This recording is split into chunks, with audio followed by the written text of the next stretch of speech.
Hey, what's up everybody? Welcome back. I'm James and you're watching Blue Dog Aquatics.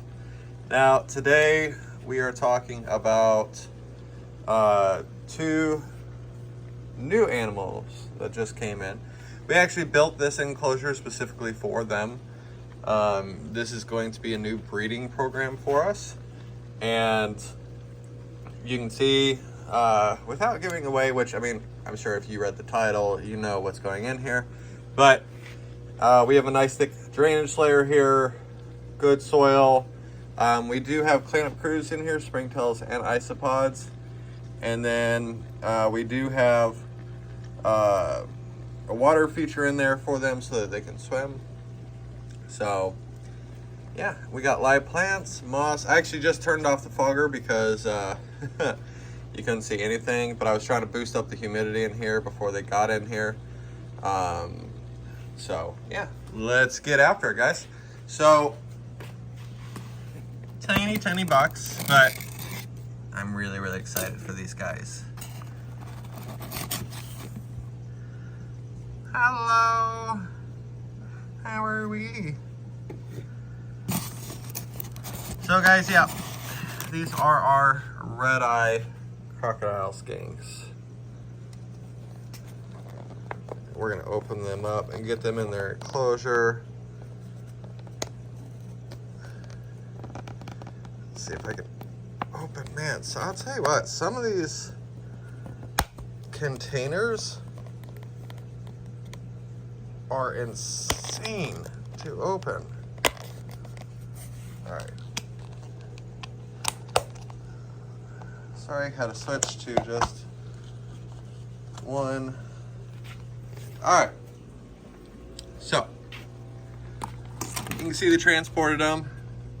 It's sphagnum moss. Hi, little one. Hi. Now, this is the girl.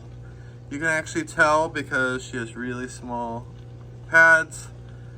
Hi. She's like, what is going on? We are going to release her in here. Ah, there she goes. We're gonna close the door just so she doesn't jump out. And then we're gonna go get the boy. Yeah, red-eye crocodile skinks are in such high demands that we decided to start breeding them. That's why I actually built this display case. So, once again, I have to use two hands to actually get these. Get it open. Hi. Oh, look at that cute face. Let's see if I can get my camera to focus. Now this is a boy. He has pads on his rear legs. That's an easy way to tell the difference between the male and the female. We can sit him in there. Oh my! So these are adults. So hopefully they will start breeding for us right away. We should expect to see, because these guys will only lay one egg at a time. So we should expect to see one egg about every 6 weeks. They can typically lay 6 to 10 eggs a year. So it's not a fast production, but these guys are captive bred. We want to continue the line of captive bred crocodile skinks. So, and these guys are in great shape. They're so prehistoric, and I mean, and if you didn't know, there's actually a couple different types of crocodile skinks. There's the red eye, the white eye, and the black eye. So these guys are the red eye. I can't even tell you how much these guys are sought after. It will take them a little bit of time to get settled in.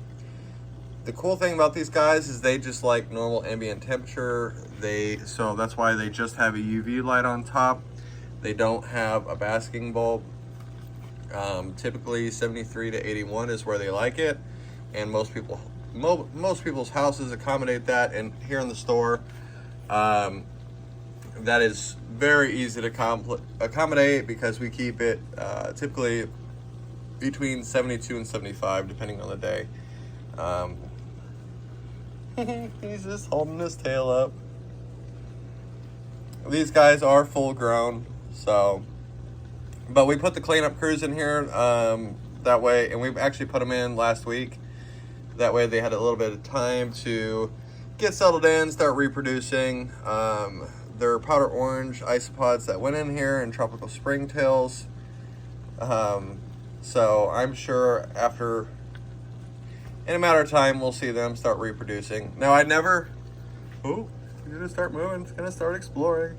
These guys are insectivores, so that's what their diet will be. Now I never do put in what they were transported into the enclosure. It's stressful for them, so typically there's a lot of waste in there, and so yeah, we don't add that into our setup. But look at that. I mean, these guys are just so cool.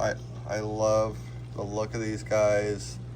The female already went off and hid. They will, and the reason we did such a thick substrate is because they are a burrowing species. They do like to dig a lot, so we made sure that there was plenty of coverage. There is a piece of cork back in there that they can hide under. Now, the water feature, you're like, well, why did you put stone in? Because if they dig, then the rocks could collapse. We actually silicone and hot glued all the rocks in place. This is actually a glass dish, and then we secured all the rocks to the top of it. That way there's absolutely no movement in the rocks at all, because that's one of my biggest priorities, is making sure these animals are safe. So if you are thinking about doing a custom setup, make sure that you're either siliconing or hot gluing. I always recommend silicone. It's just got a better adhesion, so that way you can make sure that your animals are safe. But we do have some Christmas moss up the piece of Malaysian wood. I can't wait for the pothos to grow in. I think I might actually put some creeping ficus in here too, so that we have ground coverage. You see that there's so much sphagnum moss in here, and that's to help retain the humidity, because these guys do like it upwards of 70% humidity. So we've actually been pumping in the fogger for the last couple of days just to get this nice and saturated, and you can see the water level there. So this is gonna have a nice, good humidity level. Now you do need to let it dry out a little bit. That's why we actually put the springtails in here too, because you don't want mold or mushrooms or anything foreign, but just make sure that you have a good solid drainage layer. And this guy is just gonna hang out here. He's just like, okay, I don't know about all this, so I'm going to hang out right here and do nothing. Now, don't be surprised if you don't see these guys eat. They hide a lot, so you'll occasionally see them pop out and move around, but other than that, they hide quite a bit. So I hope you guys enjoyed this unboxing. Really exciting new animals. So as always, guys, thanks for watching. Please consider subscribing if you haven't done so already, and tell us what you guys think in the comments down below. Do you guys like red-eyed crocodile skinks? We will see you next time.